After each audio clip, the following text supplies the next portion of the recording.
नमस्कार, मैं अपनी सैनिक एकेडमी सीकर से रमेश पिपराड़ी। आज वीडियो जो बनाने जा रहे हैं बहुत महत्वपूर्ण वीडियो है और पेरेंट्सों का अपने बच्चों के प्रति जो मन में ख्याल रहता है, जो हॉस्टल वाले बच्चे रहते हैं, डे स्कॉलर बच्चे हैं, जिनका सोशल मीडिया के माध्यम से हम 1 बाय 1 अपडेट डालते रहते हैं। अभी मैं बच्चों के जो लाइन में जो आप कैमरामैन से कहूँगा, जो ये कतार है, ये कतार दिखा दीजिए। इस कतार का जो बच्चे अपनी बुक हाथ में समाये हुए हैं, ये 1 बाय 1 हर 7 डेज से हमारी अपनी सैनिक एकेडमी के अंदर जो 7 डेज में जो जितनी क्लासेज हुई हैं, मैथ की, रीजनिंग की, इंग्लिश की, जीके की, बच्चों का प्रॉपर वर्क और बच्चों को किस तरीके से यहाँ एमडी सर के द्वारा, एमडी सर जो केएल चौधरी सर हैं, उनकी देख रेख में, उनकी निगरानी में बच्चों का प्रॉपर कॉपी मेंटेन कराना और साथ में बच्चे कितना वर्क कर रहे हैं, कितना बच्चे प्रोग्रेस कर रहे हैं, इस प्रकार की तमाम गतिविधियों के बारे में मैं कैमरा मैन से कहूँगा मेरे साथ साथ आ जाइए और एमडी सर जो केएल चौधरी सर हैं, इनसे जानेंगे कि आखिरकार जो ये बच्चा इनके पास खड़ा है, ये किस तरीके से क्या चेकिंग हो रही है, बच्चे को कितने दिनों से किस तरीके से बच्चे की कॉपियां मेंटेन करवाते हैं, साथ में बच्चों का प्रॉपर्ली कैसे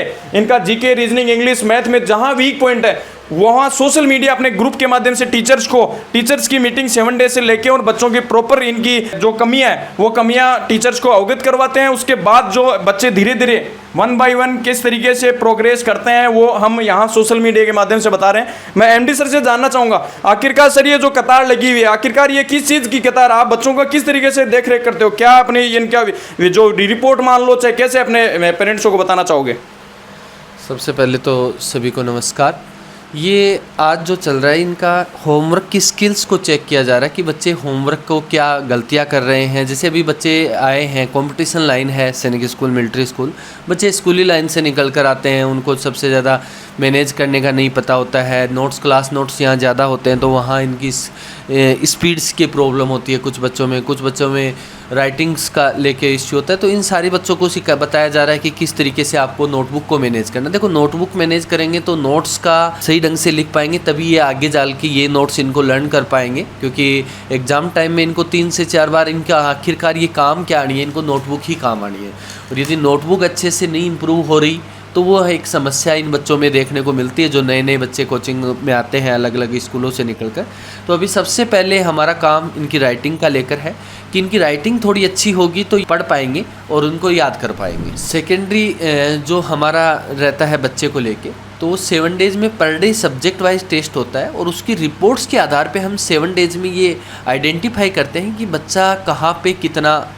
कौन से सब्जेक्ट में वीक है, कौन सा सब्जेक्ट इसका स्ट्रॉन्ग है, कहाँ। और अभी सबसे ज़्यादा तो बेसिक्स जैसे शाम को चल रही है कि इन बच्चों को आइडेंटिफाई किया जा रहा है कि किस बच्चे को टेबल में प्रॉब्लम है, कैलकुलेशन में मिस्टेक्स है। तो ये सारी बच्चे के मतलब एक तरीके से ये मान लो कि अभी बेसिक टाइम है, स्टार्टिंग एडमिशन टाइम है ये, और इसके अंदर 2 से 3 महीने में इनकी इम्प्रूवमेंट स्किल्स की, जैसे कैलकुलेशंस वगैरह हो गई, बुक रीडिंग हो गई, राइटिंग हो गई, इनके ऊपर हमें खासा ध्यान देना पड़ेगा। और हम यही बच्चों के साथ कर रहे हैं आपने के अंदर बैठकर कि बच्चे के अंदर राइटिंग्स, बच्चे की कैलकुलेशंस ये अच्छी होगी तो आगे चलकर सैनिक स्कूल का बेस उतना ही हम मजबूत बना पाएंगे। सैनिक स्कूल और मिलिट्री स्कूल के जो एग्ज़ाम बच्चे देंगे उनके लिए मजबूत कर पाएंगे। तो अभी तो इनका यही चल रहा है और 7 डेज से इनका टेस्ट की रिपोर्ट्स भी हम टीचर्स के बीच में मीटिंग में डिस्कस करते हैं कि किस बच्चे का क्या समस्या आ रही है और सारी चीज़ें नोट डाउन की जाती है कि जैसे अभी बच्चों के क्या समस्या है, कैसे लिखने में, राइटिंग्स में वर्क का है तो वर्क कैसा है। तो ये सारी चीज़ें इनके इम्प्रूवमेंट चेक किए जाते हैं बच्चे वाइज बच्चे,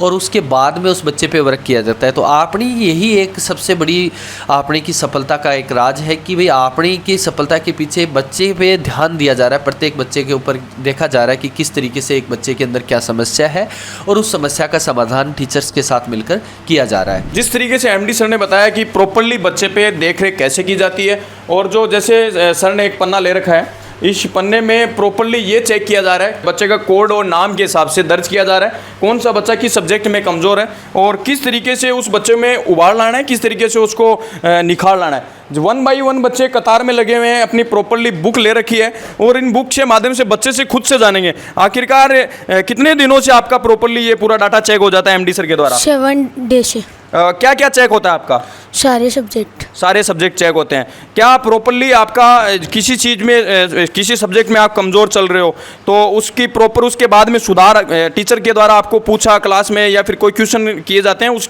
सब्जेक्ट को लेके क्या ध्यान दिया जाता है? हाँ। बिल्कुल, जिस तरीके से बच्चे ने बताया कि या एमडी सर के माध्यम से अपने को जैसे जानकारी मिलती है, वैसे प्रॉपर्ली बच्चों का 1 बाई 1 हर एक बच्चे का प्रॉपर्ली नज़र रखी जाती है। स्टार्टिंग जब सेशन स्टार्ट होता है तब से लेके और आरएमएस का एग्ज़ाम दिसंबर तक हमारा एग्ज़ाम होता है जो एनटीए के द्वारा, उसके बाद सैनिक का एग्ज़ाम होता है। वहाँ तक बच्चे का शुरुआती बेस से लेकर के और लास्ट तक बच्चे में किस तरीके से निखार आना है, 5 बार कंप्लीटली रिवीजन हो जाता है, तब जाके अपनी सैनिक एकेडमी में ऑल ओवर इंडिया मेरिट में 3 रैंक में हमारे बच्चे शामिल होते हैं। और प्रॉपरली रिजल्ट वो आपको पिछले विगत आरएमएस में हमारे जो बच्चों ने दिखा, आपके दमखम दिखाया, अभी सैनिक में भी हमारी जो रैंकें आ रही हैं, उसके बाद अभी फाइनली रिजल्ट और आने वाला है। प्रॉपरली बच्चों का किस तरीके से अपनी सैनिक एकेडमी के अंदर जो बच्चे हैं वो अपना दमखम दिखाते हैं। बहुत बहुत धन्यवाद।